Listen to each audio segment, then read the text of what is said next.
در دهه دهمیانه جماعت دهات ویر ناحیه شغنان ولایت مختار کوهستان بدخشان که 25 خانواده زندگی دارد، رهبرت ولایت و رئیس ناحیه شغنان جمعه‌زاده جمعه شوفخیر واخوری دایر نمودند. میرزان‌آباد علیشیر خدایبردی تاکید نمود که امروزها مردم شریف تاجیکستان در آستانه روز مادر و جشن جهانی نوروز عالم‌افروز قرار داشته با این مناسبت حاضرین ارجمند را از نام مقامات اجرایی حکومت دولتی ولایت صمیمانه شادباش نمود. رئیس ولایت مختار کوهستان بدخشان میرزان‌آباد علیشیر خدایبردی ضمن ملاقات با ساکنان روستانشین پیش از همه میناداری خود را برای انتخاب شدنش در انتخابات غیر نوبتی همچو وکیل از جماعت دهات ویر که به طرفداری خود 97% رأی را به دست آورده بود، میناداری صمیمی خود را به انتخاب کنندگان بیان نمود. ابراز نمود که سالهای 2018 2021 بخشیده به جشن 30 سالگی استقلال دولتی جمهوری تاجیکستان در حدود ولایت یک قطار عملهای آبادانی و سازندگی از جانب حکومت کشور و صاحبکاران و شریکان رشد عملی شدند که در رشد و پیشرفت ولایت مختار کوهستان بدخشان تکان دیگر بخشید. رئیس ولایت در واخوری ذکر نمود که در پیام نوبتی اساسگذار صلح و وحدت ملی پیشوای ملت پرزیدنت جمهوری تاجیکستان محترم امامعلی رحمان به مجلس عالی ارائه داشتند جهت در سطح بلند پیشواز نمودن 35 سالگی استقلال دولتی و وسعت روند سازندگی در سطح ده و محل و جماعت و ناحیه ابراز نظر نمود. میرزان‌آباد علیشیر خدایبردی از واقعه‌های ننگین مرکز ولایت شهر خاروخ که باشندگان خوب آگاه هستند سخن گفته از عملکرد برخی از جوانان ناآگاه که شبانگاه با پاسبانی گروه‌های متشکل جنایی غیر قانونی مشغول میباشند اظهار تشویش کرد. رهبرت ولایت تاکید نمود که پیشوای معظم ملت محترم امامعلی رحمان در جلسه جنبسته حکومت مملکت تنها از ما برقرار کردن ولایت قانون را در ولایت طلب نمود. آباد و زیبا نمودن شهر و ناحیه‌های ولایت مختار کوهستان بدخشان از صلح و ثبات و وحدت کامل کشور وابستگی کلان دارد. گفته شد که اهالی ولایت 230,000 را تشکیل می‌دهد که ما تنها از حساب رشد سیاحی زندگی خوبی را پیشه کرده باشیم، ولی با سبب وضع زود تغییر یابنده نمی‌توانیم در این سهم نیز کامیاب باشیم. میرزان‌آباد علیشیر خدایبردی تاکید نمود که خود همین سال تجدید و نوسازی راه سطح بین‌المللی با خرج 2 میلیارد و 700 میلیون سومانی از مرکز ناحیه درواز تا درآمدگاه ناحیه روشان در مسافت 92 کیلومتر از ماه اپریل شروع خواهد شد که در این جاده دو نقل 15 دالان ضد ترموی و دیگر انشاءات را در پی دارد که در تأسیس جایهای نوی کاری مساعدت می‌نماید. به این مانند از حدود ناحیه روشن تا دهه ورشیز ناحیه شغنان کارهای لایحه‌کشی و اکتشافی ادامه پیدا کرده.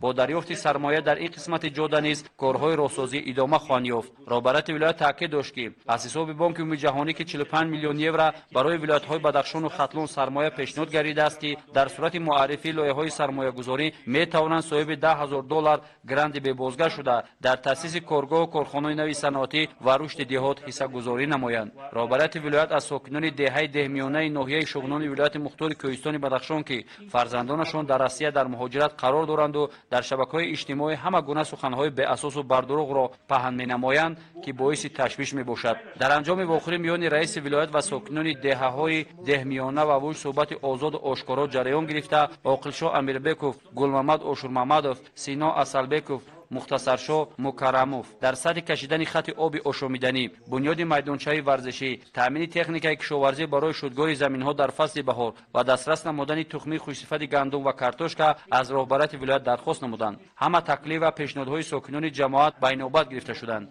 باشندگان ضمن برآمد تاکید نمودند که در ظرف 30 سال اخیر همه مشکلات دهاتیان با دستگیری حکومت کشور و شریکان همکار حل خود را پیدا نموده است. رئیس ولایت مختار کوهستان بدخشان از جریان تعلیم و تدریس در مؤسسه تاسیسات میانه رقم 42 دهه ووش دیده نمود. ذکر نمود که در این مؤسسه تعلیمی 17 آموزگار با تعلیم و تربیت 109 خواننده مشغول میباشد. مکتب دهه سال 1973 در خدمت فرزندان این گوشه زیبای وطن قرار داشته دارای 12 صنفخانه تعلیمی بوده با گذشت ایام با بینای حاضر زمان نیاز دارد. ضمن صحبت رهبرت ولایت خوانندگان را به خوانش خوب و اعلی دعوت نموده تا اینکه در آینده متخصصان ورزیده به کمال رسند. رئیس ولایت در مؤسسه تاسیسات میانه عمومی رقم 36 به نام کرمشاه سید شریف ناحیه شتم و زوار جماعت دهات ویر با انتخاب کنندگان خود ملاقات نمود. ذکر نمود که راه اندازی چنین چاره‌بینی‌ها با ساکنان جماعت این پیش از همه آشنایی پیدا کردن از زندگی و رسیدگی به مشکلات مردم میباشد. رئیس ولایت گفت که مشکلات در یک روز حل نمی‌شود، وقت و مبلغ را تقاضا می‌کند که ما طلبات و درخواست ساکنان را به نقشه چاره‌بینی مقامات اجرایی حکومت دولتی ولایت ناحیه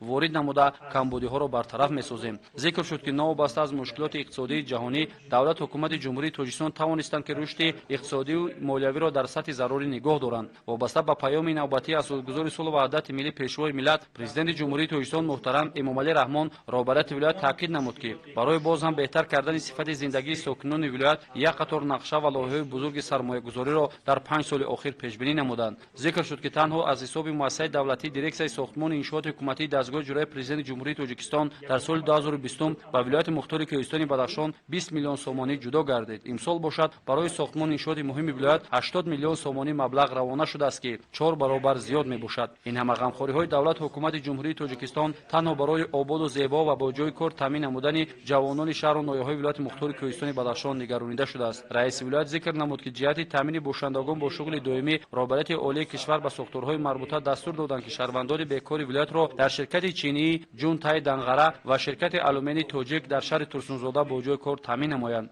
нафарони бекор метавонанд ба мақомоти вилоятиву ноҳиявӣ муроҷиат намуда ба шаҳру ноҳияҳои мамлакат сафарбар карда шаванд. гуфта шуд ки бунёди долонҳо дар мавзеи барсем ки дар фасли сармо бо фаромадани тарма зуд баста мешавад, аз моҳи апрел корҳо шурӯъ шуда дар муддати кӯтоҳ ба анҷом мерасад. мушкилоти сокинони деҳаҳо бунёди муассисаи таълимӣ ва майдончаву бунгоҳи тиббӣ мебошад ки мирзонобод Алишер Худобердӣ сари ин мушкилот таъкид намуд ки дар ҳамкорӣ бо шарикони рушд ин масъала ба нақша гирифта мешавад. иброз дошт ки аз 54 мактаб ки дар ҳолати садамавӣ қарор доштанд бо дастгирии ҳукумати ҷумҳурии Тоҷикистон алахсус пешвои муаззами миллат аллакай сохтмони муассисаҳои замонавӣ дар маркази вилоят оғоз шуда сол ба сол ҳамаи таълимгоҳҳои ҳудуди вилоят бо биноҳои замонавӣ таъмин хоҳанд шуд. танҳо ин ҳама созандагиҳо вақтро талаб намуда аз мо шумо сулҳу субот ва якдигарфаҳмиро тақозо менамояд ки дар ин сурат бо ба ҳадафҳои дар пеш истода муваффақ хоҳем шуд. аз интихобкунандагони худ роҳбарияти вилоят талаб намуд ки дар таълиму тарбияи фарзандон ва таъмини волиёти қонун масъулияти ҷиддиро тақозо карда наврасону ҷавононро дар рӯҳияи ватандӯстиву меҳанпарастӣ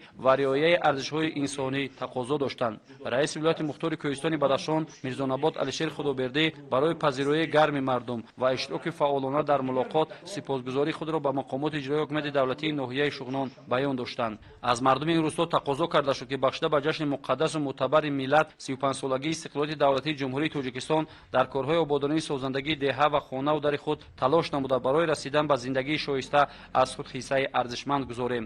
роҳбарияти вилоят гуфт ки барои рушди чорводорӣ, паррандапарварӣ ва моҳипарварӣ имконияти зиёд мавҷуд буда дар сурати пайдо кардани нафарони ташаббускор аз ҷониби мақомоти иҷроии ҳукумати давлатии вилоят ин ташаббус дастгирии молиявӣ пайдо хоҳад кард. имкониятҳо дар ноҳияи Шуғнон зиёд буда танҳо майл ва хоҳиш лозим мебошад ки дар таъсиси коргоҳу корхонаҳои хурди саноатӣ ва таъсис додани ҷойҳои нави корӣ мусоидат менамояд. мулоқоти роҳбарияти вилоят бо интихобкунандагон басо ҷолиб ҷараён гирифта Фаридуншо Мазабшоев, Қодир Ҷангибеков, Ҳайруншо Акобиршоев дар хусуси коргоҳи дузандагӣ, майдончаи варзишӣ, мактаби замонавӣ, бунгоҳи тиббӣ ва хати оби нӯшокӣ ва ниёзҳои баландкӯҳӣ ва дигар мушкилоти ҷойдоштаи деҳаҳои Штам ва Зуволро пешниҳод карданд. дархости сокинони ҷамоати деҳоти вери ноҳияи Шуғнони вилояти мухтори Кӯҳистони Бадахшон аз ҷониби роҳбарияти вилоят ва ноҳия ба инобат гирифта барои ҳалли камбудиҳои деҳотиён аз тамоми имкониятҳои ҷойдошта кор хоҳанд гирифт.